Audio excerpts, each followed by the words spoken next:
घुमा के रख दिया। जल नहीं चढ़ाएंगे कि जैसे ही गर्भगृह में घुसोगे वहाँ पे जो आतंक है पंडों का, धक्का मुक्की करेंगे, फेंकेंगे, किसी को गाली दे रहे हैं। जब रावण ने अपने 9 सिर काटे तो भगवान शिव ने वैद्य के तौर पर उसकी जो मल्लम पट्टी की। नमस्कार मित्रों, स्वागत है आपका भारत दर्शन में। और मैं हूँ देवघर में और आज दिन है 107।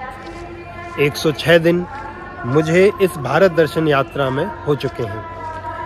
तो देवघर है बाबा बैद्यनाथ धाम का जगह या धाम। तो बाबा बैद्यनाथ धाम जो कि एक ज्योतिर्लिंग है, 12 ज्योतिर्लिंग में से एक है और अपने हिंदुओं में या कहें शैवों में बहुत ज़्यादा मान्यता है। इसके पीछे की कहानी है कि ये मंदिर यहाँ क्यों बना, कैसे बना, तो वो अभी चलने से पहले ही आपको एक्सप्लेन कर देता हूँ। फ़िलहाल मैं हूँ रेलवे स्टेशन पे, जो कि जसीडीह रेलवे स्टेशन है, जो यहाँ का सबसे मेन रेलवे स्टेशन है। अगर आपको बैद्यनाथ धाम आना है या कहें कि देवघर आना है तो इसके लिए 2 ही ऑप्शन हैं। एक तो ट्रेन का, तो उसके लिए आपको आना होगा जसीडीह रेलवे स्टेशन, क्योंकि जो बैद्यनाथ धाम रेलवे स्टेशन है वो छोटा रेलवे स्टेशन है, तो वहाँ पे ज़्यादा जो एक्सप्रेस ट्रेन हैं या बड़ी लंबी दूरी की ट्रेन है वो नहीं आती हैं। दूसरा है आप एयरपोर्ट से इधर आ सकते हैं, यहाँ देवघर में एयरपोर्ट है तो वो भी अच्छी सुविधा है। ठहरने का भी आपको बता देता हूँ कि यहाँ एग्जैक्टली जो ये जसीडीह रेलवे स्टेशन है इसके बिल्कुल सामने रेलवे का रेस्ट रूम है, रेस्ट हाउस है। तो यहाँ पे आपको रूम मिल जाएगा, या अगर डॉर्मेट्री चाहिए डॉर्मेट्री भी मिल जाएगा। डॉर्मेट्री का प्राइस है 250 रुपये, रूम में आपको 500 से लेकर 900 रुपये तक। Highest price double AC room का है 900 रुपये, तो वो मिल जाएगा। तो मित्रों अभी पहुंच चुके हैं बाबा बैद्यनाथ धाम के दरबार, उनके स्टेशन बैद्यनाथ धाम में। चलिए चलते हैं मंदिर की तरफ। और 2 कहानियां बड़ी प्रचलित हैं मंदिर के लिए कि इसकी स्थापना के लिए क्यों स्थापना हुई। पहली तो है जो रावण से रिलेटेड है, दोनों ही रावण से रिलेटेड है, जो हमने पुराणों में पढ़ा भी है, सुना भी है और टीवी पे देखा भी है। तो पहली के अनुसार क्या है कि जब रावण कैलाश पे भगवान की विष्णु की अर्चना कर रहे थे, पूजा कर रहे थे उन्हें खुश करने के लिए, तो अपने 9 के 9 सिर काट के रख देते हैं। जैसे ही 10वें का नंबर आता है तो भगवान प्रकट होते हैं, जो शिव जी, उन्हें फिर वरदान देते हैं। तो वरदान वो मांगता है कि भाई आप मेरे साथ लंका में चलोगे। तो उस वरदान के तहत वो बोलते हैं कि एक कामना लिंग के तौर पे तुम मुझे वहाँ ले जा सकते हो, तो लेकिन एक शर्त होगी कि रास्ते में कहीं नहीं रखना है। मतलब एक बार लेके गए तो सीधा लंका रखोगे, अगर कहीं रास्ते में रख दिया तो वहीं स्थापना हो जाएगी, फिर दोबारा नहीं उठा पाओगे। तो ठीक है जी, ये करके रावण उन्हें वहाँ से लेकर के चल दिया। तो इससे नेता शब्द आ गया जो देवताओं में खलबली मची कि भाई ये क्या गड़बड़ हो रही है। तो विष्णु जी के पास गए, भाई कुछ खेल रचो। तो विष्णु जी क्या करते हैं कि रावण को मतलब लैटरिंग लगने लगती है, हगास मतास लगती है, उससे उन्होंने कुछ लीला रची। तो वो क्या है कि एक उसे ग्वाला दिखता है, जैसे बैजू ग्वाला बोलते थे या बैजू अहीर, तो वो उसे पकड़ा देता है शिवलिंग की, तो ये पकड़ मैं आता हूँ थोड़ी देर में। लेकिन वो जो ग्वाला था वो बेचारा थोड़ी देर में थक जाता है, उसे वजन से रख देता है ज़मीन पर। तो वहीं पर उसकी स्थापना हो जाती है। तो वो तो वहाँ से भाग जाता है कि रावण के डर से कहीं बाद में आए तुझे पेल दे। रावण आता है तो कोशिश करता है बार बार, लेकिन वो नहीं उठा पाता है। तो बाद में वो धिक्कार करके उसे वहाँ से चला जाता है। तो लेकिन वो ग्वाला जो था बैजू, वो उसकी पूजा करने लगता है बार अपना उसी समय से।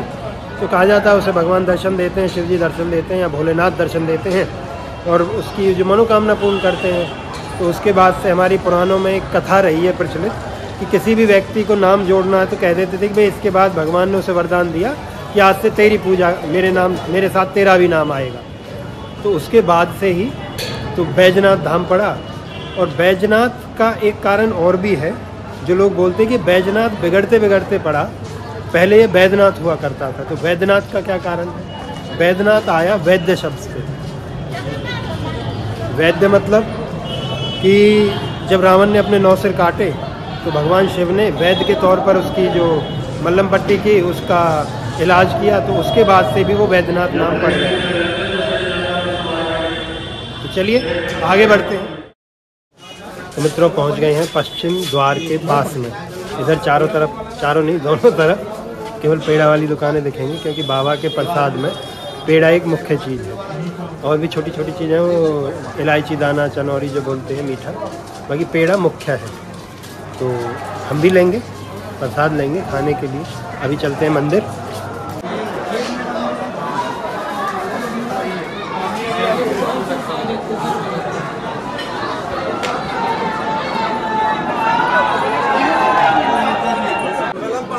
जल नहीं चढ़ाएंगे? नहीं चढ़ाओ, पैर हाथ धो लो। अच्छा, हाथ पैर धो। अगर नहीं भी चढ़ाना है तो तुम घूरो मजे से, कोई दिक्कत नहीं है। मतलब हाथ पैर धो के फिर निकलेंगे। हाँ, और यदि अगर आपको करना होगा तो हम आपको बोलना, कोई बात। धन्यवाद।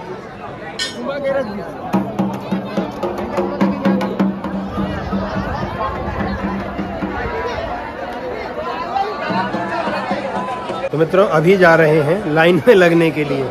तो अंदर मंदिर थोड़ा देखा हमने कैसे है, क्या है।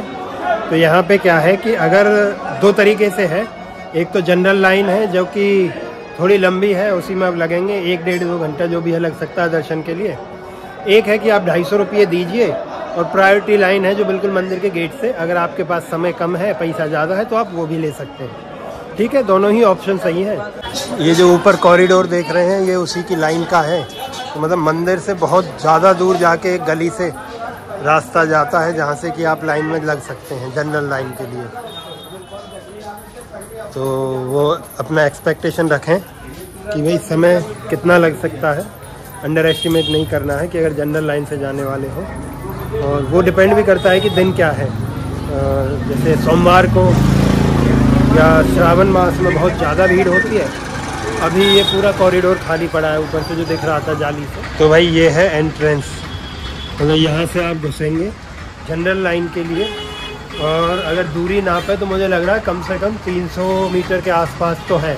ये जो कॉरिडोर है पूरा आगे, इसके थ्रू आपको जाना पड़ेगा। वैसे तो अच्छा दिख रहा है, इसमें पंखे भी लगे हैं, लाइटें भी हैं, और क्या बोलते हैं, भीड़ प्रबंधन के लिए बड़ी अच्छी चीज़ है। और बीच बीच में पानी के छोटे छोटे ये भी लगे हैं, पानी पीने का इनमें रहता होगा। देखें है क्या चल रहा है, पानी तो है इसमें। इसका मतलब सुविधा तो बड़ी अच्छी है कि भाई अगर लोग ज़्यादा लंबे समय तक फंसते हैं इसमें तो उन्हें परेशान ना होना पड़े। चलिए करते हैं मंदिर की तरफ प्रस्थान।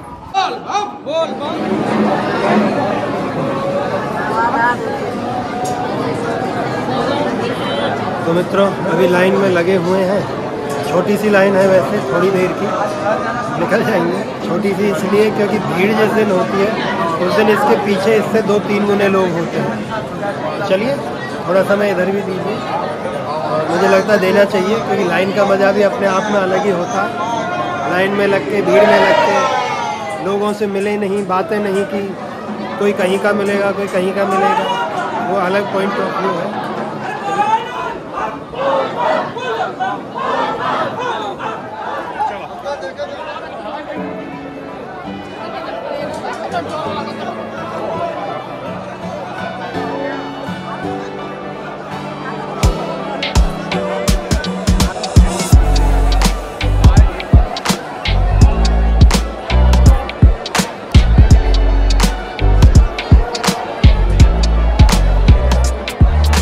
दर्शन करके मंदिर से अब निकल चुके हैं हम बाहर। तो टोटल हमें समय लगा था मतलब 2-2.25 घंटे लाइन में लगे और मंदिर तक पहुंचने में, दर्शन करने में। पर एक बड़ी गजब चीज़ देखी मैंने यहाँ पर, क्योंकि इससे पहले मैं 2 ज्योतिर्लिंग गया हूँ, ये मेरा तीसरा है। पहला था केदारनाथ, फिर काशी, अब ये है बाबा बैद्यनाथ। तो अंदर गर्भगृह, मतलब लाइन तक चल रहे, ठीक है, जैसे ही गर्भगृह में घुसोगे वहाँ पे जो आतंक है पंडों का, भाई बिना पैसे लिए आप कुछ कर ही नहीं सकते। दूसरा, अंदर ऐसे वो लड़ाई चल रही है उधर शिवलिंग तक पहुँचने को, छूने को, जल चढ़ाने को। और अगर आप साधारणतः जा भी रहे हो तो पंडे क्या करते हैं, लोगों से पैसे लेंगे और उस पैसे के सहारे लोगों से धक्का मुक्की करेंगे, फेंकेंगे, किसी को गाली दे रहे हैं। मुझे अंदर गर्भगृह के पॉइंट का मैं बता रहा हूँ, जो मुझे नहीं लगा सही कि ऐसा होना चाहिए था। तो ये जो गड़बड़ देखी है ना, और उसमें मैं देख रहा था, मैं बैग थोड़ा खड़ा रहा, मैं 4-5 मिनट अंदर दोनों तीनों तरफ घूमते हुए। तो एक चीज़ जो मैंने ऑब्जर्व करी कि बहुत से छोटे छोटे बच्चे थे, 5-5, 6-6, 8-8 साल के, वो जो ये सारा कांड देख रहे थे वो लड़ाई जैसा ही था। वो मार काट चल रही है, कोई उसे धक्का दे रहा है, कोहनी से दे रहा, किसी ने धरती में गिरा दिया, किसी ने खींच लिया। मतलब वो बच्चे मुझे नहीं लगता अपने जीवन में आगे कभी कहेंगे कि हमें भी मंदिर जाना है, जिन्होंने अब जो हाल इस मंदिर में देखा है। तो इस हिसाब से मुझे जो लगता है कि हाँ, ये व्यवस्थाएं सुधरनी चाहिए। मैं ये नहीं कहूँगा इन पंडों से लूटा जाए, छीना जाए, पर कोई ना कोई रास्ता निकाल के, जैसा काशी में है, बड़े सुगम दर्शन होते हैं, आप जाइए, कोई लूटपाट नहीं, कोई पीछे पैसे के लिए पीछे नहीं पड़ेगा। मतलब ये जो कमीशन खोरी इधर चलती है कि पैसे से दर्शन, वो और जगह पे नहीं है। तो ओवरऑल ये एक्सपीरियंस यहाँ का है। तो इसके अलावा एक दो तीन पॉइंट हैं जो बड़े इम्पोर्टेंट हैं, वो मैं अपडेट कर देता हूँ। वो है एक तो समय का, कि यहाँ आने के लिए जो सबसे उचित समय है वो है सुबह के 4 बजे से और दोपहर के 3 बजे तक। 3 के बाद मतलब ये खुला रहता है, 4 बजे तक भी वो साफ़ सफाई वो सब हो जाती है शुरू 3 बजे से। तो टाइमिंग आप ध्यान रखें कि सुबह 4 से दोपहर के 3, फिर शाम को 6 से 9 तक। साधारण दिनों में यही टाइमिंग है, और अगर सावन का महीना है या भीड़ बहुत ज़्यादा होती है किसी कारण से, तो उस समय पे ये टाइमिंग थोड़ी एक्सटेंड भी हो जाती है। तो चलिए चलते हैं, आगे बढ़ते हैं।